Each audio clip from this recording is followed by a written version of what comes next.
Last week on the Fantasy Forecast, we tracked the clear skies and pinpointed those low ADP breakout stars, the sunshine picks ready to brighten your roster without costing a fortune.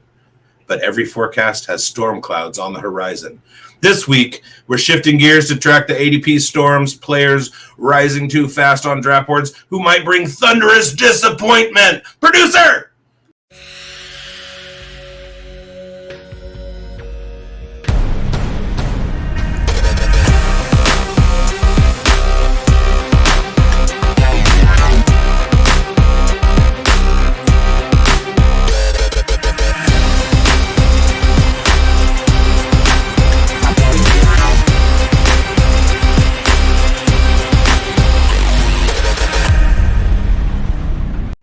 Welcome once again to the Fantasy Forecast with Grindberg and bigz and Schultze. I am bigz. He is Grindberg. Over there on the other side is Schultze. I hope my audio was okay on that cold open. Cold open's back, you guys.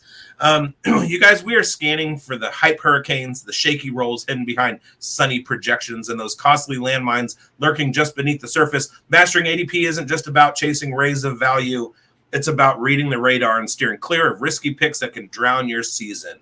We're going to put on our storm goggles and navigate these draft board tempests so you draft smart and avoid getting caught in the lightning. Oh, no. What's up, guys? Hey, man. How's it going today, bigz? You doing well?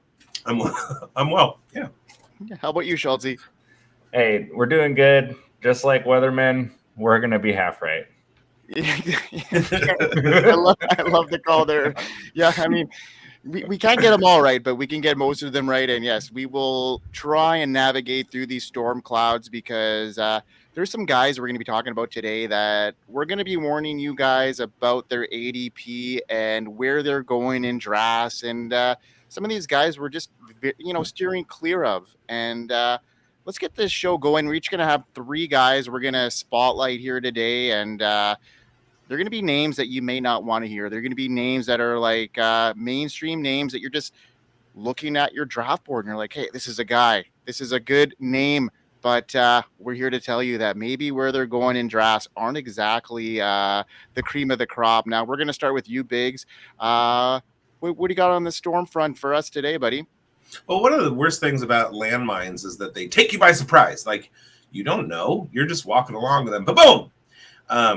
So I have a running back who's currently being drafted at running back 4. Now, the potential for this guy to land at running back 1 is not non-existent. In fact, he was pretty much the RB1 according to ADP in last year's drafts until he got hurt, which was Achilles tendonitis, and then he missed a bunch of time. He went to Germany for some specialist work, and then it was discovered that he had Achilles tendonitis in both feet. And of course, I'm talking about San Francisco 49ers running back Christian McCaffrey. We know the profile. We know his productivity.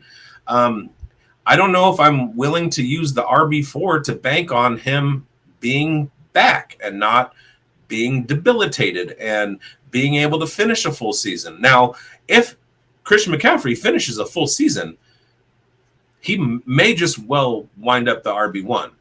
I'm willing to take that chance, maybe around RB12. I'm willing to take a chance on ADP that he's going to sneak into the top 10.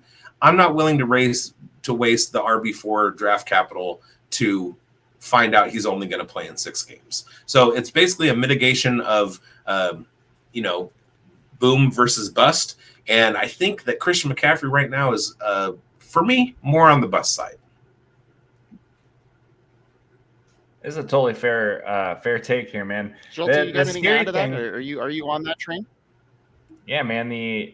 I'm with him. The thing that's scary here is the Achilles tendonitis, and that's just like the thing that's going to concern you here is it's just going to be a pain management thing all season long, and like we've seen with running backs specifically, Achilles, like man, that's really going to mess you up, and so there is a ton of potential here for him to slip and take a huge hit and not produce the way you want to. And bigz is right. If you're drafting RB4, like you are expecting him to be in that top 5 echelon, like without question. And there is a lot of questions there. Now, the one thing I got to say about the Germany thing, if he went to Germany for some stem cells, isn't that what Peyton did on the neck? And that worked out okay. And that's fine. The other thing, and it's been a while since our injury shows with Marcus, Dr. Marcus.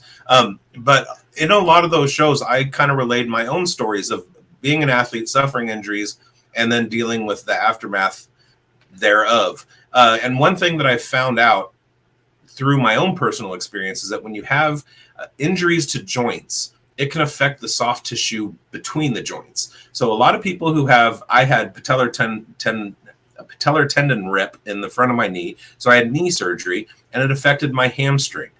People who have ankle stuff, I've had Achilles stuff, and that affects my calf. To this day, where like every once in a while, my hamstring will just be like, I'm going to be tight today and feel like you're pulling it every step up the stairs. And there's no injury there, right? It's just something that they deal with. So if he's got 2 cases of tendonitis in each of his Achilles, that means that he has 2 calves that are ripe for lots of lingering pulls and tears and cramps and tightness and all that stuff throughout the season. And that those lower body injuries, those are the kinds of things that can leave him off the field for half a game or for a whole game, etc. And you got to mitigate the risk. And at RB4, he's just too risky for me.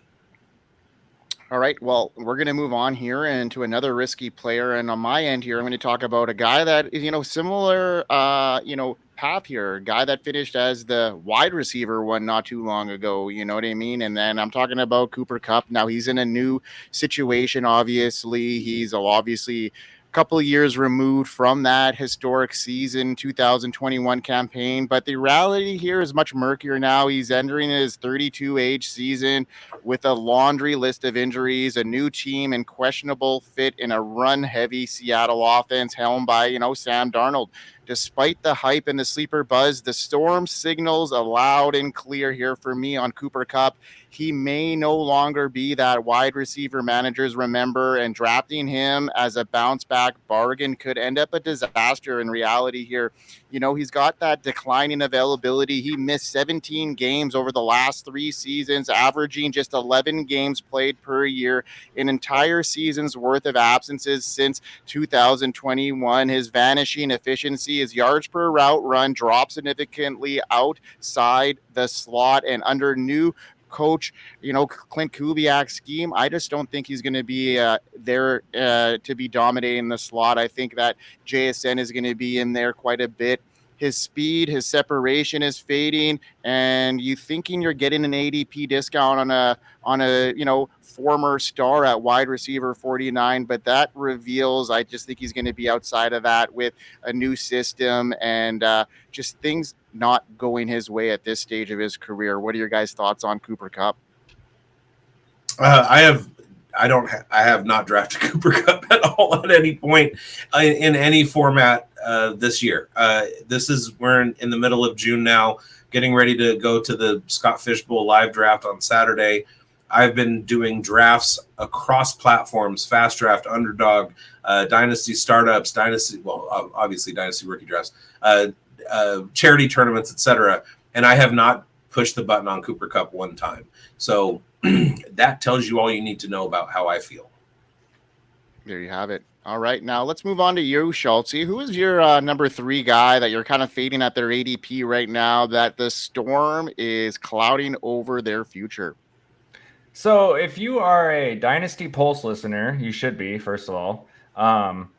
If you are, you heard me talk about him last week, but I'm kind of out on, not totally out, but I'm concerned about Marvin Harrison Jr. this season. A lot of people are expecting this guy he's an early 4th round pick, and a lot of people are expecting him to take that next step after a solid rookie season where he had 800 yards. Yeah, 885 yards and 8 touchdowns. So, it was a good debut. He was definitely overshadowed by the other rookies of the class, but it was still a good rookie season for the guy. This offseason, he's loaded up on muscle. He's absolutely ripped now. And once again, people are looking for the big step forward in the second year from him.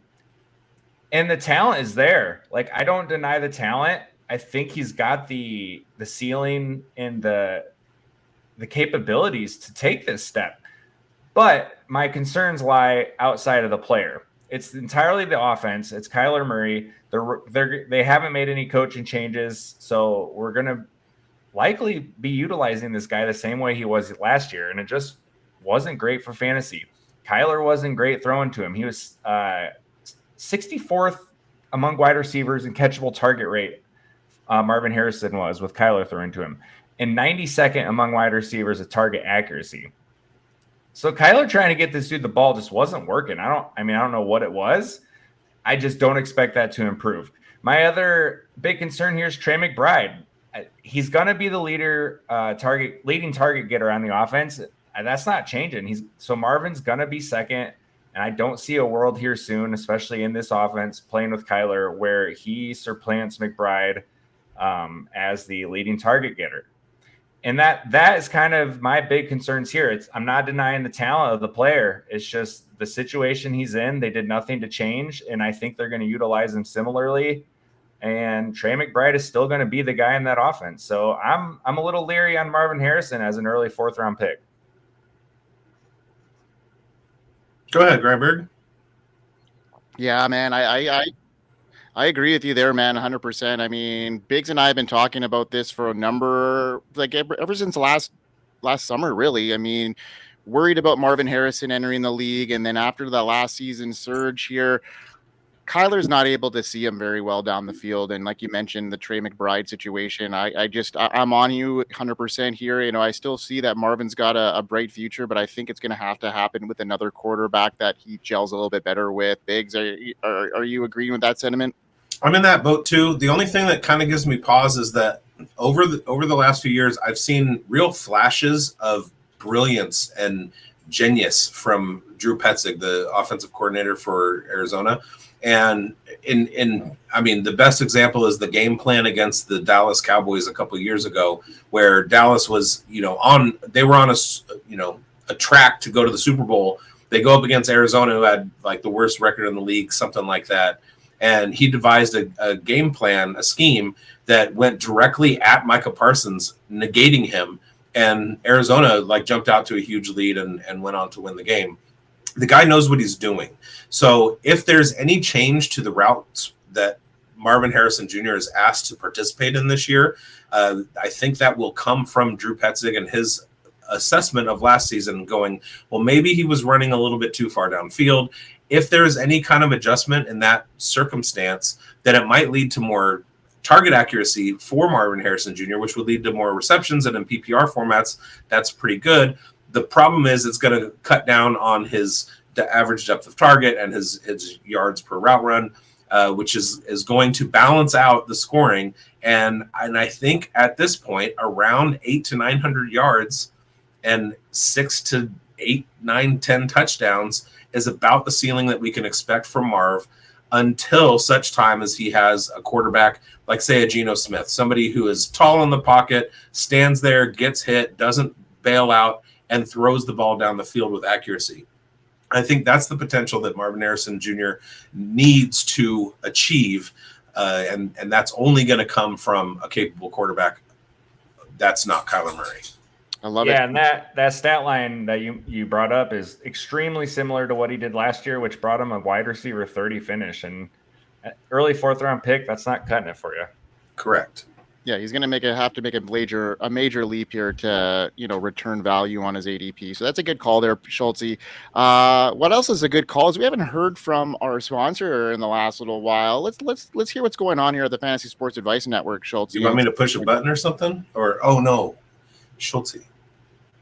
We are here. FantasySportsAdvice.com, offering the best fantasy sports social media platform. Why join endless Discord communities or the trolls of Reddit?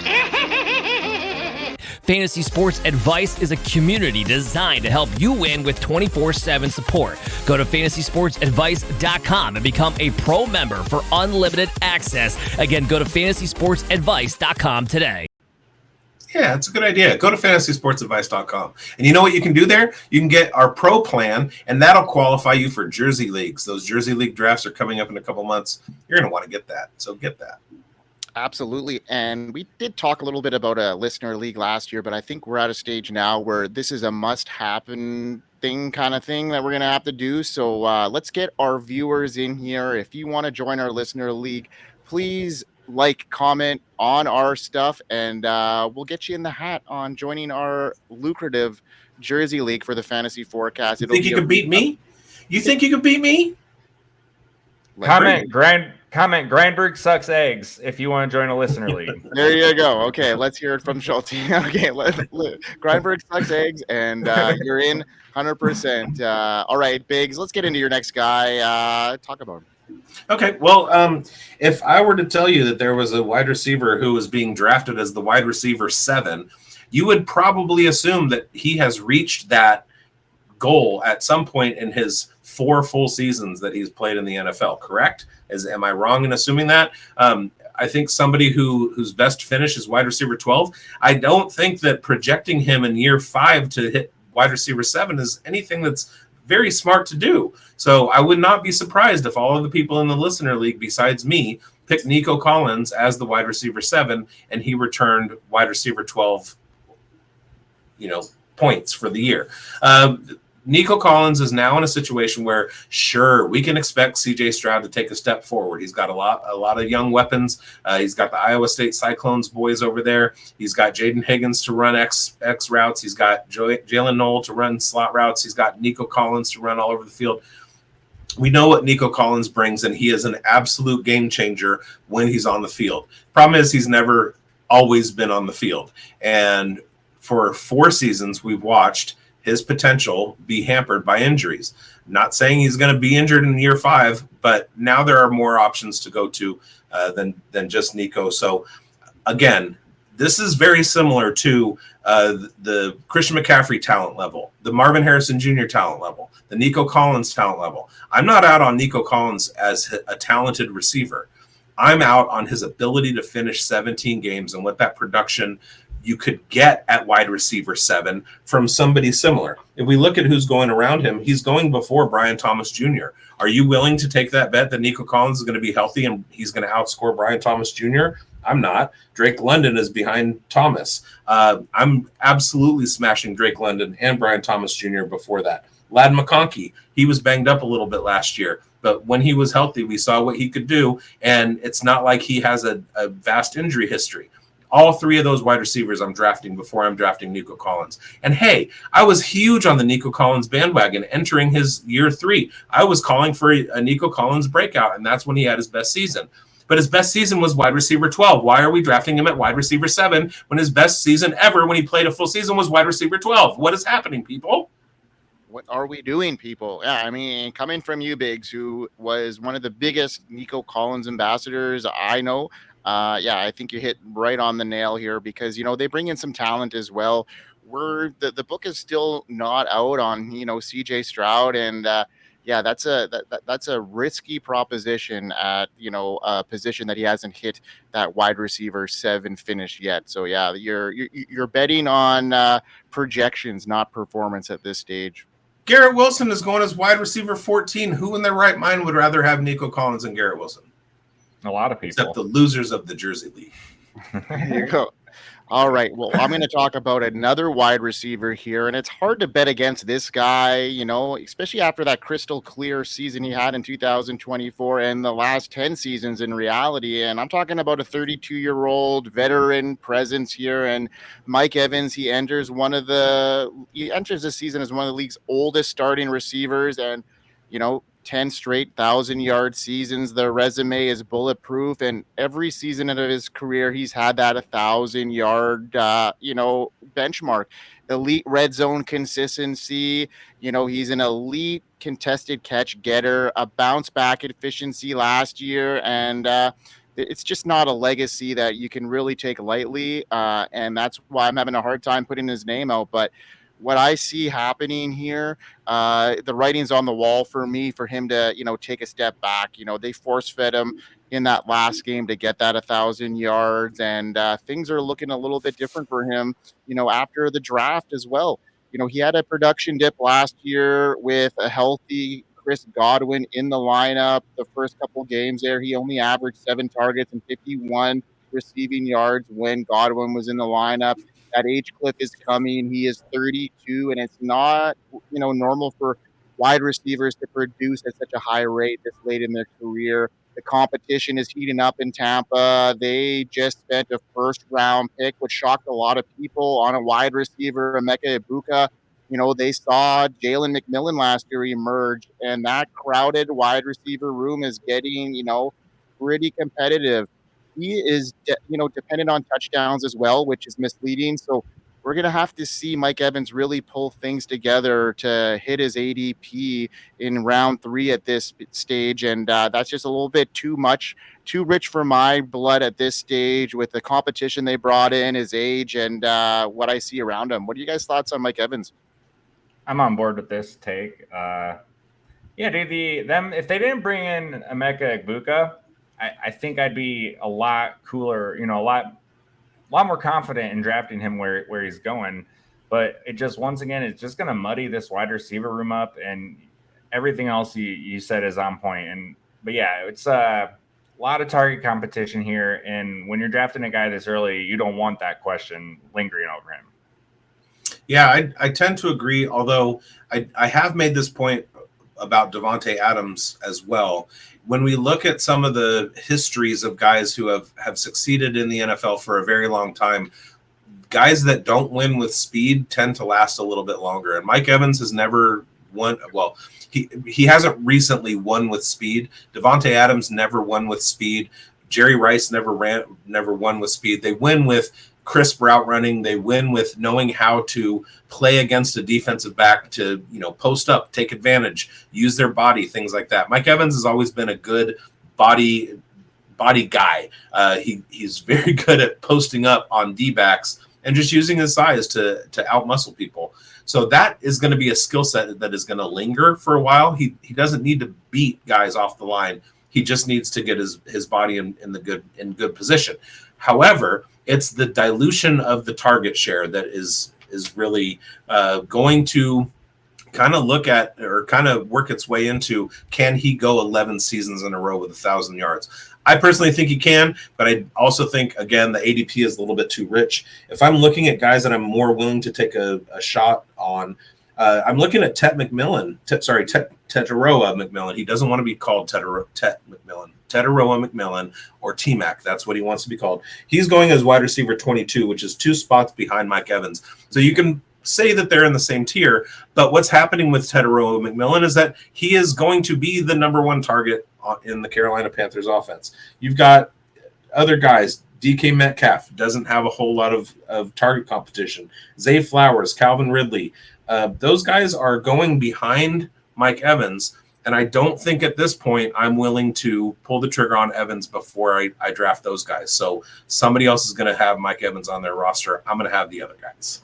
Love it. All right, there, Schultz. It's your turn to mix in maybe a running back here. Hey, I see what you did there, man. So we just hit on one Houston Texan, and I'm going to another, and it's Joe Mixon. Oh, Mixon. Yeah, there it is. So last year was great for him, right? I mean, I think he was running back 17, which was a solid finish for where people were kind of writing him over as he's getting a little older, and he had a good season last year.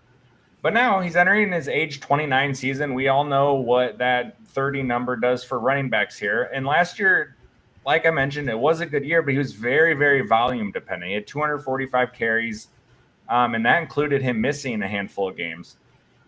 So if you look after their week 14 bye, his snap share and carries started dropping. And I think that's a result of them realizing, like, hey, we got to preserve this dude. And, like, we can't be relying on him to have 20, 25 carries a game. So I think the signing of Nick Chubb proofs in the pudding on that one. I think we're moving into more of a split backfield here. And I know Chubb is older as well. And I don't expect him to, like, be like a super impactful fantasy guy or anything, but he's going to chip away at that carry number from Mixon. And when a guy is very volume dependent, if we are projecting someone to take away from that, like, that's concerning. He had 11 touchdowns last year. It's the second most of his career. You have to think Chubb's going to steal a handful of those. They also brought in Woody Marks, who projects as a passing down guy. And you're going to be looking to steal some snaps away from Mixon on some third down stuff. And once again, concerning. And he only had 36 receptions last year. So I'm just looking for him to lose volume, lose snaps, lose some touchdowns, lose some receptions. And where he's being drafted is right around where he finished last year. And if we're taking all that stuff away from him, I just don't see the repeat performance here. I tend to agree. Joe Mixon was one of my hits/misses last year. I hit on the fact that he wasn't going to finish the full season. I missed on the fact that his fantasy points per game was elite, and that kind of bit me. His final resting place in the running back rankings was higher than I had imagined it to be. So he still showed that he was capable of being explosive and putting up points in big bunches. But again, like you said, that was volume dependent, and he's older now. I was calling the 28-year-old age cliff last year. This year, he's a year on from that. So now the Houston Texans they're throwing caution to the wind. They've got two guys that are 29 years old that one of them is even going to turn 30 during the season next year, and Nick Chubb. They are eschewing the idea of running backs that have been elite falling off at age 28 or 29, and they're going guns a-blazing for those old guys. So we'll see how that works out, but I'm not going to have any part of it. And this is an offensive line that is garbage. Like, it is just a trash offensive line, and they got rid of the one dude who is worth anything in Larry Tunsil. And there's a strong possibility that Nick Chubb is actually the more healthy one in this situation than Joe Mixon. Joe Mixon's coming off an injury. They don't even know where his situation is at, and this could be actually an insurance policy for Joe Mixon at this stage. So, I'm right on there with you there, Schultz. And you know what? We're right on here with their bigz is some of the stuff that's going on at the merch shop. Do you want to talk about that? Stuff's going on at the merch shop, guys. So go to the merch shop. There you can get merch. We have merch, fantasy forecast shirts, team-related shirts, fantasy football joke shirts. There's a lot of merch. Go get your merch. FantasySportsAdvice.com merch store. There you have it. All right, now we're going to get into our spotlights. And our spotlights, there are some juicy names on here, and I'm excited to share them with our viewers. bigz, you were number one on the slate here, so let's get your spotlight video up, and you're going to talk about your number one guy who is okay. Powerful. Let's go.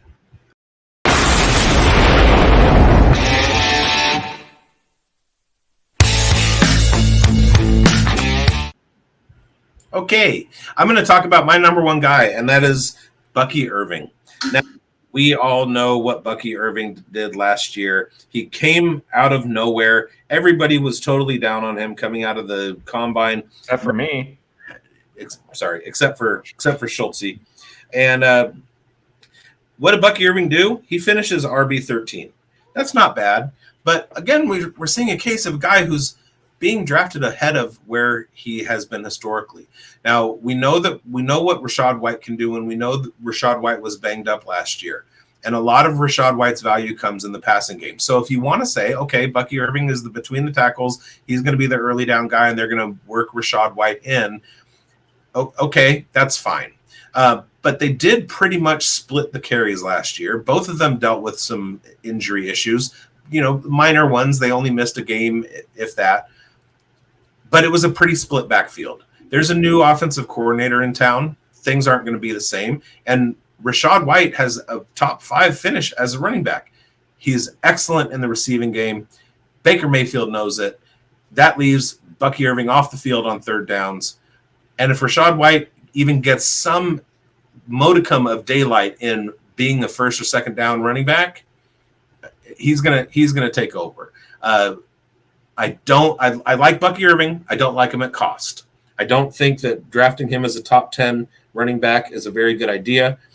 And I'm going to go through this again like I did with my last guys. These are some of the guys who are being drafted behind Bucky Irving that I'm more willing to pull the trigger on. Josh Jacobs at RB10, Breece Hall at RB12, even maybe Kyron Williams at RB13, Kenneth Walker at RB16, and Alvin Kamara at RB19. I would much rather roster those guys than Bucky Irving, and I can have them at value and let somebody else take on the Bucky Irving debt.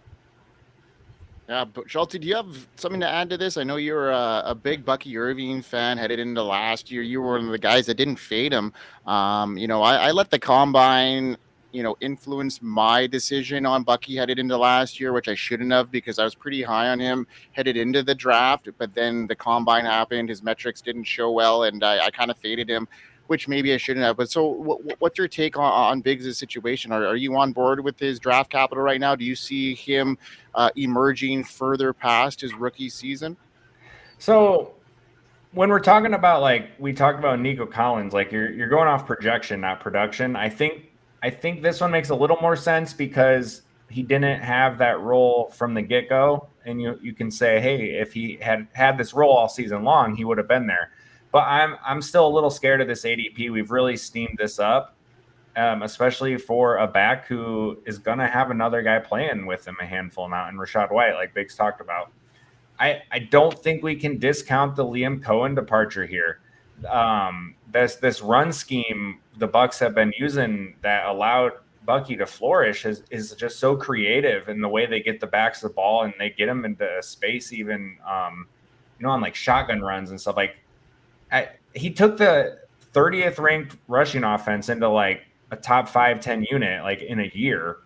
So I don't think we can just sit here and say this rushing offense is gonna output exactly the same, the same way that we've seen out of this offense. So I think that's a legitimate concern as well. And yeah, these are question marks you don't want to have for a top 10 running back.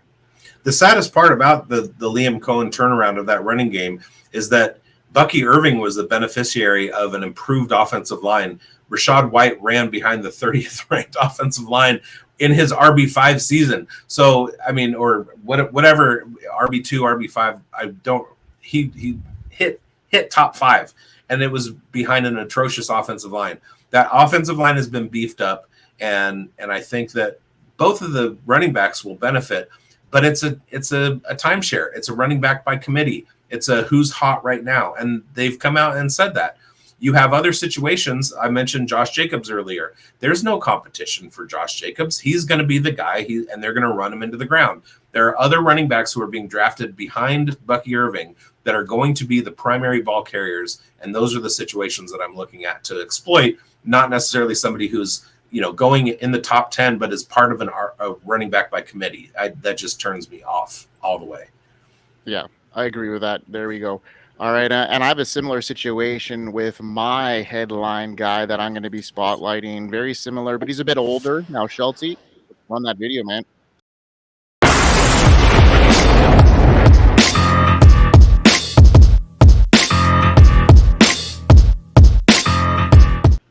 So my ADP storm warning number 1 is Jonathan Taylor, and yeah, I know. He reestablished himself as one of the league's premier pure runners, but his fantasy value in 2025 isn't as secure as his name suggests. His dominant finish to 2024 season helped plenty of managers win championships, including myself, but it also masked real concerns: declining efficiency, minimal receiving work, and a growing injury history. At 26, Taylor still has plenty of burst to break out big plays, but he's no longer the volume locked-in RB1 he once was. His second-round ADP and RB7 ranking point to elite upside, but the price tag ignores some red flags. The Colts quarterback situation is a complete mess with Anthony Richardson and Daniel Jones battling for that starting job, and neither of them do a really good job of sustaining a good running back behind them. I know Saquon was there with Jones in New York, but that didn't go well. That was more of necessity than anything. Now you got some competition for early down competitions. Rookie DJ Giddens and free agent signing of Khalil Herbert. Neither back is a superstar. Don't get me wrong, but they both specialize in early down work, especially where Taylor's value lives. If the Colts scale back on his usage and keep him healthy, Taylor could slide from that dependable RB1 to a frustrating committee back. like I said earlier, his receiving work vanished. He only had 18 receptions in 2024, making him game script dependent. His efficiency erosion, 73 rushing yard grade in 2021, ranked, 43rd out of 49 running backs last year with 300 carries. Injury red flags, one-dimensional usage, and now a backfield that seems to have some competition with similar skill sets. I'm a little bit afraid of Jonathan Taylor headed into this year. I think he's still going to return some value, but that ADP is just, striking me as a daunting task to overcome here, guys. So I'm gonna disagree just a little bit. Most of your concerns are also my concerns.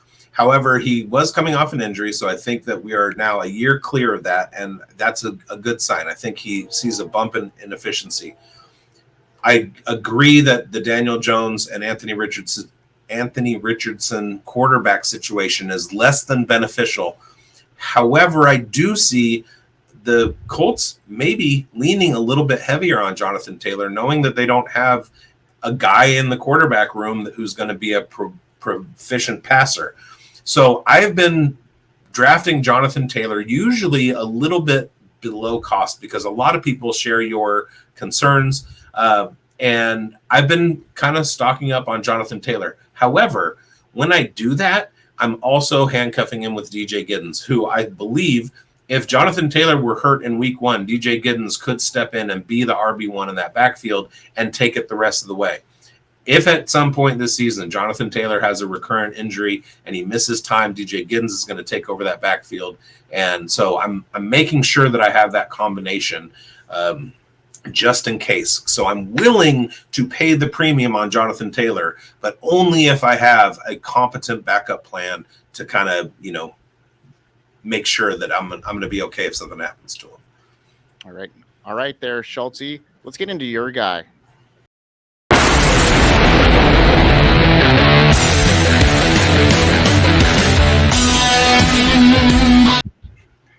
Hey, so I didn't originally have this as my spotlight, and as I started, he was on my list, but as I started digging in, things just kept popping for me, and I was like, you know what?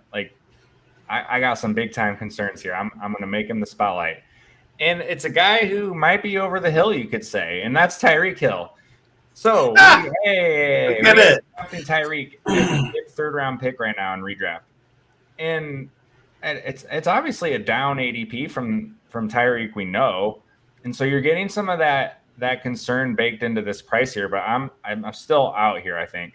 There's a couple things. We have lost some speed. I don't think that's a question.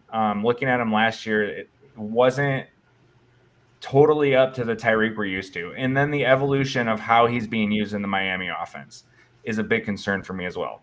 And when you're looking at the speed thing, he was getting around 35 deep targets his first 2 years in Miami, and that was cut in half last year down to 18. So to me, that tells you right there that either one, they're not deploying him deep as much, knowing that he's not going to be wide open as he usually is, or two, they still are deploying him deep and he's just not getting as wide open as we're used to him getting. And then when you look at his yak numbers, 2022 in Miami, he had 495 yards of yak. 2023, he had 652 yards of yak. Last year, he had 292. So the yak numbers are significantly down from his first 2 seasons in this Mike McDaniel offense. And so that tells me also he's lost a step. And he was injured, played through an injury last year. And some people kind of throw that out there as to why we've seen some dip in production, but it was a wrist injury. It was not a leg injury. So to me, playing through a wrist injury should not impact your speed overall. And if you want to use that excuse for some dip in numbers, I'm going to say you're wrong because he only had 2 drops. So if we had gone out here and seen just an absurd number of drops because, he didn't have the hand strength because of the wrist injury or something along those lines, I'd give some credence to that argument. But with 2 drops, he still caught everything coming his way. Now, when you're looking at the evolution of how he's being used, his first 2 seasons in Miami, it was pretty much Jalen Waddle was the only other dude who was garnering targets for themselves. Even Devon Achan's rookie season, he only had like 37 targets, I want to say. So he hadn't even been in the picture really yet. And then when you step into last year, you had Waddle and Achan both in the 80 to 90 ballpark. And then surprise, Jonnu Smith at 111. So Tyreek is not the bona fide dude in target share anymore. When you look at 2022, 2023, he was second and first in the league in team target share. He was getting 170 targets in this offense. That is no more. He only saw 123 last year, which is still a solid number. But when you were coming off double, 2 seasons in a row of 170, like that's a big drop off. And looking at yards per route run, this is another one that scares me. 2022, 2023, he led the league first overall in yards per route run both seasons, 38th in the league last year. So we've seen he's taken a step back in the speed department. We've seen the yak numbers dip. The target competition is much stiffer than what we've seen in the past out of this offense. And the yards per route run, the efficiency metric has taken a massive dive. I'm having trouble coming up with a ton of positives to say or any reasons at all why I'm expecting a Tyreek rebound. So I'm pretty much out on Tyreek this year in redraft, and I'm going to let other people take that chance. So I will say that if you look at his 2023 season, his route percentage was 85%, and his routes run was 464. In 2024, his routes run increased to 500, and his route percentage decreased to 78.9%. I think there are some things that we can take from that, especially given that he had 50 fewer targets and he played a 17-game season. And I think it's the usage from the scheme. They're not relying on Tyreek Hill. So a lot more of his routes have become kind of decoy routes, and that's scary. If he does get 170 targets again, of course, we can see huge numbers, a return to top 10, but is Miami really going to do that? They had 2 last year. They had Tyreek Hill play 17 games last year. And going from 170 to 120 targets, a 50 target drop, that's like almost 33%. That's not a good sign moving forward. So yeah, I'm out on Tyreek this year too. I'm a little less out on him for a couple of reasons. He still almost had 1,000 yards receiving last year when he was injured for a lot of the season, and so was Tua. Mike McDaniel is probably playing for his job this year in a really tight division, so they may decide to open things up a bit more and rely on Tyreek. And if he could do, I'm not expecting him to come back to elite tier status, but if he could do better than last year, you're still getting a little bit, maybe a bargain on his ADP. I'm not sure exactly where it's at right now, where he's going in rounds, but he's definitely not probably up there in the top 12 at this stage. So, there could be some opportunity there. I'll take some stabs on him where his value will dip if I see an opportunity, but I'm with you here. He's fading, and that injury last year definitely clouded something there, but he's definitely lost a step, and this offense looks different. So maybe a change with Mike McDaniel, with his job on the line, back to what made them successful, but doesn't look like they could figure it out at this stage. So there's some caution flags there. I think the tell has to be his routes run increasing and his target share decreasing by 12%. I mean, that's ridiculous. That speaks to me that, okay, we'll put you out there, but we're not going to throw the ball to you. Maybe that's because of the wrist injury and he's fully healthy and they go back to their Tyreek dependent scheme, but you're betting that. You're taking that chance. You're taking on that risk at his ADP. And I'm not willing to do that. And Schultz isn't either. I think at this point, Mike McDaniel has turned Devon Achan into the failsafe for this offense. It used to be Tyreek. When they needed something quick, just let your guy work. It was always Tyreek. And you saw last year that's Achan now, and he excelled at it. So I think that failsafe role he's getting replaced. Well, I don't even know that, but I mean, Achan last year was not nearly as efficient as he was 2 years ago when they decided to give him more work. So, I'm a little bit more out on Achan too, as well. and it might, fade out a bit here, but I'm going to take a shot here and there on Tyreek, but I'm definitely not going to invest right on his ADP. If he slides around, then I'm in on him.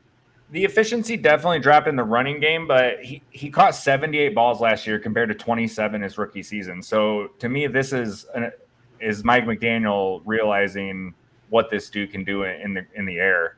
Well, they weren't as nearly as efficient last year as a team using Achane that way. So maybe when they go back to a formula that actually made them win games and become in the playoff hunt, that might be something that they work towards. It could be a scheme thing here too. Interesting. I like this. I like this back and forth stuff here, guys. 45 minutes in, got a great show. We got a lot going on. It's a long show. That's a long show, and we hope you guys enjoyed it, and hopefully your guys were taking less strays than my guys. But we appreciate you watching. Go ahead and like and subscribe. Hit the bell, all that stuff. Go to fantasysportsadvice.com and go ahead and create an account. Do one of our pro accounts and get into our jersey leagues. Go to the merch store, cop some fantastic merch. Watch all of our shows. Become a Fantasy Sports Advice cult member, please. We hope you win. Hope you win, folks. I hope you win. Peace.